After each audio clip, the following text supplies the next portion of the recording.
Bonjour à tous et bienvenue. On parle cette semaine de foi, F-O-I. Un pas dans la foi, c'est le titre de la 13e leçon du guide de l'école du sabbat. C'est une leçon qui clôture notre trimestre. Bonjour, pasteur Lambert. Bonjour, ancien Denis. Bonjour. Bonjour. Bonjour. Alors, je suis heureuse de vous accueillir encore aujourd'hui. Nous verrons ensemble si la question de foi est une question pratique. Et pour commencer, j'ai envie de vous poser une question toute simple. Est-ce que vous avez la foi? C'est une question simple, mais c'est cependant une question fondamentale, je dirais. Je Et- peux dire que j'ai la foi. C'est une expérience qui se développe, c'est un sentiment, c'est une petite graine, pour reprendre l'expression de la Bible, qui se développe. Mais avec le temps, on se rend bien compte que l'on a ou que l'on n'a pas. Et avec le temps, je peux dire que Dieu m'a permis de développer une foi en lui qui a besoin de grandir, mais qui existe bel et bien. Ancien Denis? Oui, j'ai posé la graine de la foi, ça fait maintenant plus de 20 ans et que j'essaie d'arroser avec l'aide du Saint-Esprit et j'espère qu'un jour ça va porter des fruits et que je serai avec Jésus pour l'éternité. Amen.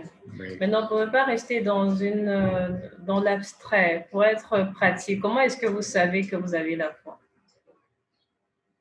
Pour être pratique, comment on peut dire qu'on a la foi? En fait, pour moi, hein, c'est comme une expérience avec un vis-à-vis, avec mon épouse ou avec mon fils. Il y a un sentiment que l'on partage avec quelqu'un et qui devient vrai plus on chemine avec cette personne. Donc, dans ma vie au quotidien, je peux dire que j'ai fait l'expérience dans des moments particuliers de savoir si vraiment je pouvais faire confiance à ce Dieu. Et par rapport aux difficultés, par rapport aux défis dont j'ai dû faire face dans ma vie, je me suis rendu compte que cette relation existe bel et bien et qu'en face de moi, j'ai quelqu'un qui répond à mes questions, qui intervient quand c'est nécessaire. Et ça me permet de pouvoir dire aujourd'hui que cette foi existe et qu'elle est vivante, même si, comme je l'ai dit tout à l'heure, elle a encore besoin de grandir et de s'approfondir. Merci. Ancien Denis? Oui, quand je vois le rétroviseur de ce qui s'est passé les années avant de connaître Jésus, je peux dire que j'ai la foi. Et la preuve en est que aujourd'hui, je le sers et sans arrière-pensée. J'avance et je lui fais confiance. Et tu vois certainement ses œuvres également dans ta vie. Pardon? Je dis, tu vois certainement ses œuvres également dans ta vie. Oui, il a beaucoup fait pour moi. J'ai vu la transformation qu'il a opérée dans ma vie. Et comme je l'ai dit, quand je vois sur le rétroviseur, comment j'étais avant et ce que je suis devenu, c'est grâce à lui. Mhm. Alors, à partir de vos expériences respectives, comment est-ce qu'on définit la foi? Alors, là encore, c'est un cheminement intéressant parce qu'en fait, la foi, c'est quelque chose parfois d'assez difficile à décrire parce qu'il faut la vivre. Donc, la décrire, c'est pas toujours évident. Mais je décris la foi, pour moi, c'est une qualité Mhm. qui se développe au travers d'une relation. Et cette qualité, c'est la capacité de pouvoir euh, entrer dans une autre réalité. Donc, il y a la réalité physique, cette compétence développe pour me permettre d'entrer dans la réalité divine, celle que les yeux ne voient pas. Et c'est comme ça que je décris la foi. Pour moi, c'est cette capacité de pouvoir entrer dans l'autre réalité qui est celle de, de l'esprit, celle que quelqu'un de terre à terre peut ne pas comprendre parce qu'il faut entrer dans cette relation qui me permet de pouvoir voir dans l'au-delà et avoir l'assurance, même si je n'ai rien en main, je peux Mhm. dire, je sais que c'est vrai parce que je l'expérimente avec Dieu tous les jours. Comme ça, je définirai un petit peu la foi pour moi. J'aime l'idée de voir dans l'au-delà parce qu'il y a une autre définition qui m'intéresse aussi, c'est celle de Hébreux chapitre 11 verset 1 qui dit que la foi est la ferme assurance des choses qu'on espère, une démonstration de celles qu'on ne voit pas. Quand on prend cette définition, on se retrouve à peu près dans les propos que vous venez d'énoncer, pasteur. Mais dans cette définition, on parle de choses qu'on espère, démonstration de celles qu'on ne voit pas. Qu'est-ce que l'auteur entend par choses? C'est quoi ces choses? Alors, l'apôtre Paul parle dans un contexte assez particulier, puisque l'apôtre Paul va reprendre dans le chapitre 11 et les chapitres qui vont suivre les expériences d'hommes et de femmes, Moïse, Abraham, qui attendaient. Et leur espérance était basée sur une promesse de la parole du Seigneur que Dieu restaurerait la réalité du monde dans sa beauté. Donc, ces choses dont il parle, c'est ça. C'est cette promesse de restauration d'un monde parfait. Donc, maintenant, ça se matérialise par beaucoup d'éléments. Donc, c'est ça, c'est une espérance des choses qu'on ne voit pas. La nouvelle terre, on n'a pas encore vu. La terre restaurée sans le péché, on n'a pas encore vu. Mais ces choses deviennent vraies par la foi. On ne l'a pas encore vu, mais c'est comme on dit le déjà et le pas encore. Nous sommes déjà dans la vie éternelle, même si nous sommes encore dans le monde de péché. Et c'est ce dialectique, ce dilemme que nous partageons pour tenter d'expliquer la réalité de la foi, qui est une réalité pas physique, mais une réalité cependant aussi tangible que le physique, parce que la relation que nous avons nous permet de pouvoir mettre la main dessus et de nous rendre compte que c'est du concret, ce n'est pas quelque chose de fluctuant, ce n'est pas quelque chose de fragile, c'est du vrai, mais ce ne peut se vivre qu'au travers d'une expérience. Alors, c'est intéressant qu'on termine ce trimestre par la foi parce que depuis le début du trimestre, on parle de la manière de témoigner de l'amour de Jésus, de se faire des amis pour Dieu.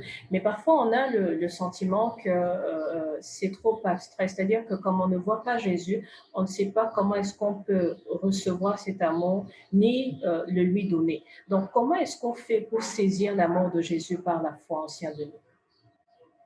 Oui, c'est intéressant de comprendre que ce sont des choses qu'on ne voit pas.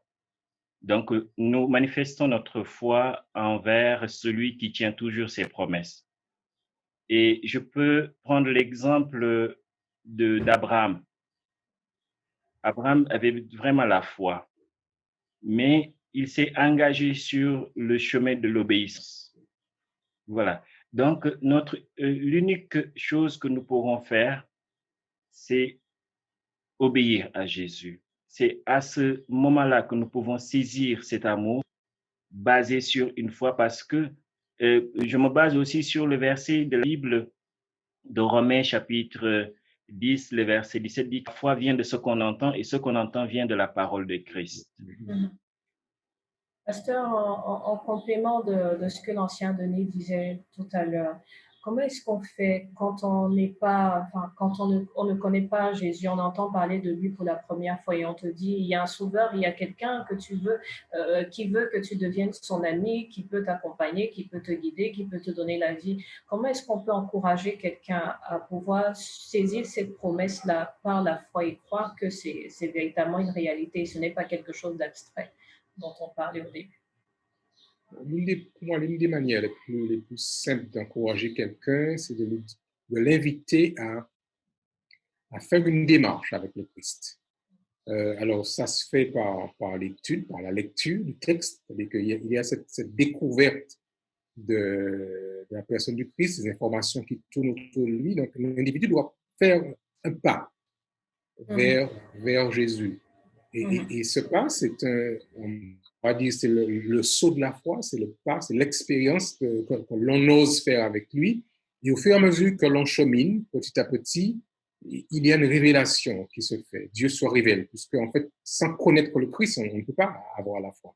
Donc, il y a ce besoin de pouvoir venir se mettre à sa disposition et de pouvoir ouvrir son cœur, ouvrir son intelligence, cette disposition à recevoir le Christ. Et puis, l'expérience se fait, c'est comme une expérience amoureuse. On rencontre une jeune femme, si on est un homme ou vice-versa, et puis on se côtoie, et puis dans ce côtoiement, on apprend à se connaître, on découvre des qualités, on découvre des choses qui sont intéressantes, et puis naît un sentiment qui devient fort, et puis plus on se côtoie, plus il grandit. Donc, c'est la même démarche, je dirais à quelqu'un, passe du temps avec lui, découvre qui il est, interroge-le quand c'est nécessaire, et puis le reste, Dieu sait faire. C'est intéressant de parler de croissance parce que j'allais justement demander après ce pas, un pas vers Jésus. C'est une belle expression. On a un livre qui s'intitule Vers Jésus et c'est très intéressant. Donc, après ce pas vers Jésus, comment est-ce qu'on fait pour faire les autres pas? Qu'est-ce qui devrait, est-ce qu'on a tous, on fait tous les mêmes pas? Est-ce qu'il y a des étapes qu'on doit tous franchir dans la foi ou est-ce que les pas qu'on fait dans la foi sont différents et dépendent des personnes? Ou est-ce qu'il y a des pas normalement qu'on devrait faire? Quand je parle de pas, c'est de croissance. Est-ce qu'il y a des éléments qui doivent ressortir de la foi et qui doivent nous permettre de voir que là, on est en train de faire un pas après l'autre et progressivement faire plusieurs pas? Alors, je pense c'est moi qui pense que chacun a son cheminement, même si le processus peut être le même pour tous. Mais il y a cependant le chemin que Dieu fait avec moi parce qu'il me connaît moi. Et donc, ça demande que nous puissions respecter le chemin de l'autre dans la description de cette relation qui se met en place avec l'individu. Cependant, Dieu s'attend que nous puissions nous ouvrir à lui et la vitesse du processus variera en fonction des individus. Certaines personnes, ça prendra 10 ans, d'autres, ça prendra une semaine, en fonction de l'intensité que l'individu mettra. Vous avez des expériences variées dans la Bible. Je pense par exemple à l'apôtre Pierre, à l'apôtre Paul, qui est frappé sur le chemin de Damas. Et dans cette rencontre immédiate, il y a quelque chose qui se passe, et puis un discours, un échange s'installe entre lui et Jésus. Et l'apôtre Paul d'emblée se jette dans les bras du Christ. D'autres personnes, ça prendra beaucoup plus de temps. L'apôtre Pierre a eu un cheminement qui a été un peu plus progressif, un peu plus long, mais l'important, c'est de pouvoir avancer avec le Christ, et le Christ sait nous mener en fonction de notre expérience, de notre constitution, pour croître, pour grandir dans cette relation qu'il veut mettre avec nous. Merci. Ancien Denis, peut-être un mot à ajouter? Oui, je vais prendre une illustration de la graine. Par exemple, il y a le maïs, il y a le sorgho, il y a le mil, il y a d'autres, l'arachide aussi. En contact avec la terre, ils vont germer, mais avec le temps. Je crois que le maïs et l'arachide ils sont un peu différents de la manière dont ils vont croître quand ils vont sortir de terre. Mais l'essentiel, c'est que tant qu'ils demeurent connectés avec la terre et les ingrédients, ils vont croître. C'est pourquoi le texte de 2 Pierre, chapitre 1, le verset 3, dit que comme sa divine puissance nous a donné tout ce qui contribue à la vie et à la piété, et au moyen de la connaissance de celui qui nous a appelés à sa propre gloire et à sa vertu. Donc, Dieu va nous donner tous les éléments nécessaires pour croître tout en restant demeuré en lui. Dans Jean chapitre 15, Jésus nous dit que je suis le sarment et vous êtes le cep. Tant que vous êtes attachés à moi, vous allez porter des fruits.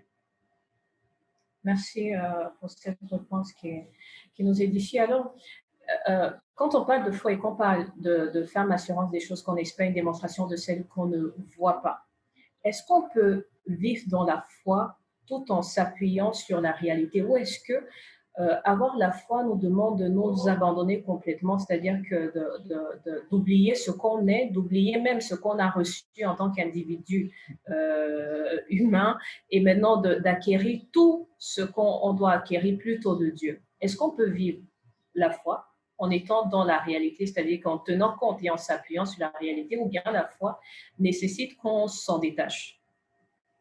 Alors, la question est complexe, et même tenter d'y répondre, c'est un défi. Mais ce que je dirais, c'est que le Christ nous prend là où nous sommes. Il y a donc un ancrage sur une réalité. Et c'est à partir de cette réalité qu'il nous emmène à aller plus loin. Donc, on ne peut pas d'emblée se détacher d'une réalité. Ma réalité physique, ma réalité personnelle, mon histoire, mon passé, ce sont des éléments qui sont de l'ordre du concret. Et c'est à partir de cette réalité que va se développer une relation. Donc, maintenant, plus on avance avec lui, plus la réalité physique perdra de son importance. Et plus on va grandir dans la nouvelle réalité avec le Christ. Mais au départ, il faut partir d'une réalité qui est celle que nous avons, celle que nous connaissons, à partir de laquelle le Seigneur va nous interpeller. Et des exemples, par exemple, que vient de prendre le frère Denis, c'est important parce qu'on parle d'éléments concrets sur lesquels nous allons construire quelque chose. Et puis, la relation avec le Seigneur nous amène à grandir. Je pense à l'exemple de cet homme qui a marché avec Dieu pendant tant d'années et puis finalement Dieu l'a pris. C'est intéressant de pouvoir se rendre compte qu'il sort d'une réalité pour pouvoir ensuite être enlevé dans la réalité divine. Donc il y a un cheminement qui va se faire de petit à petit, de laisser derrière cette réalité terrestre pour entrer dans la réalité spirituelle, dans la réalité de la réalité divine qui est plus grande que celle que nous avons ici. Nous sommes limités par nos sens. Mais il y a une réalité qui est encore plus grande que les 5 sens que nous avons. Et Dieu veut nous inviter petit à petit, à partir de cette réalité-là, à découvrir la réalité qui est encore plus extraordinaire. Et il dit que l'œil n'a point vu des choses qui ne sont point montées au cœur de l'homme. Et ça, c'est une dimension qui est fantastique. Et moi, je trépigne d'impatience de pouvoir découvrir dans toute sa plénitude cette réalité que le Seigneur veut mettre à notre disposition. C'est très intéressant la démonstration que vous avez donnée tout à l'heure, pasteur, parce que j'allais prendre l'exemple, par exemple, de Paul qui est venu avec tout ce qu'il était.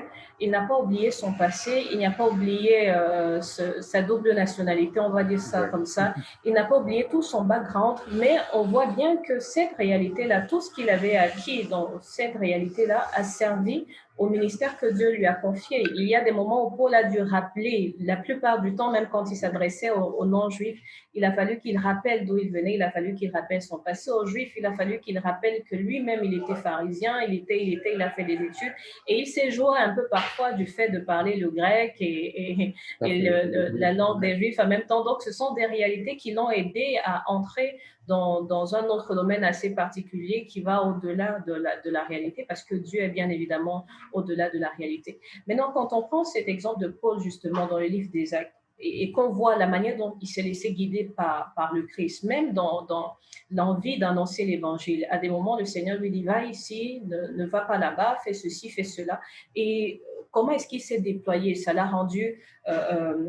ça lui a permis d'accomplir son mandat, de prendre soin de ses frères, de bâtir des églises. Est-ce qu'on peut dire finalement que sans la foi, il est impossible que l'on puisse servir correctement Dieu, il est impossible que l'on puisse lui être agréable, d'ancien Denis? Oui, la foi est essentielle dans l'exercice de notre mission parce que nous recevons de Dieu et nous partageons avec les autres. Et notre foi nous conduit toujours à les puiser vers Dieu pour pouvoir partager avec les autres. Donc, quand nous voyons l'histoire de Paul et de la manière dont il mène les choses, il était à l'écoute du Saint-Esprit. Et une fois, il a dit que je ne peux pas aller là-bas parce que le Saint-Esprit m'en a empêché. Et plus tard, le Saint-Esprit l'a autorisé et à notre génération, je veux dire, nous sommes mandatés comme Paul. Pour réussir, il nous faut être à l'écoute du Saint-Esprit, collaborer avec le Saint-Esprit. C'est dans ce seul but que nous pourrons atteindre les gens que le Seigneur nous a, là où le Seigneur nous a envoyés. Donc, ça veut dire que si on y va, peu importe la volonté, avec tous nos moyens, si on n'a pas la foi, on ne va pas avoir de résultat, pasteur. C'est tout à fait ça. Je crois que la foi, c'est cet ingrédient fondamental et nécessaire dans l'exercice du ministère. On peut faire des choses, mais l'impact que Dieu a souhaité que les choses ne pourra pas exister s'il n'y a pas cet élément particulier qui fait que ce n'est pas une action humaine, mais que c'est une action qui est mue par la puissance du Saint-Esprit. Donc, c'est important que nous comprenions que la foi, c'est une possibilité. L'homme atteindra très vite ses limites, alors qu'avec le Christ, avec la puissance de la foi, il n'y a pas de limite à ce qui peut être fait. Et ça, c'est quelque chose qui est fantastique de voir que l'Éternel se sert d'hommes faibles, d'hommes qui n'ont pas forcément de compétences particulières. Je pense aux disciples qui n'étaient pas des hommes éduqués, par lesquels Dieu se servit pour pouvoir inonder le monde d'une puissance qui est une puissance illimitée. C'est le texte de Romains quand il dit « Je n'ai pas honte de l'évangile », c'est une puissance. C'est cette puissance que nous recevons qui va faire exploser le monde parce que c'est la puissance que Dieu met en nous. Et sans cette puissance, tout le reste, ce sont des actions humaines, mais qui sont limitées à l'espace humain. Alors, la parole même nous dit que sans la foi, il est impossible d'être agréable à Dieu. Pourquoi Dieu tient à ce que notre foi augmente? Ou pourquoi, dès qu'on arrive, et il y a une histoire d'une dame qu'on m'a racontée en fin de semaine qui dit que elle a demandé à Dieu de lui donner seulement une petite foi et de la laisser dans sa petite foi-là, de sorte qu'elle n'ait pas une grande foi, parce que les grandes foi viennent souvent avec les grandes épreuves et elle n'en a pas besoin. Donc, elle veut juste une petite foi et rester dans sa foi. Mais pourquoi Dieu tient à ce que notre foi puisse grandir et pourquoi est-ce que parfois même on doit passer par des épreuves pour voir notre foi grandir? Moi, je dirais que Dieu est un être spirituel. Et Dieu veut nous inviter à entrer dans cette relation avec lui. Nous sommes des vis-à-vis de Dieu. Il nous a créés intelligents, mais pour que nous puissions nous retrouver dans cet échange en vis-à-vis avec lui, nous avons besoin de la foi. Donc,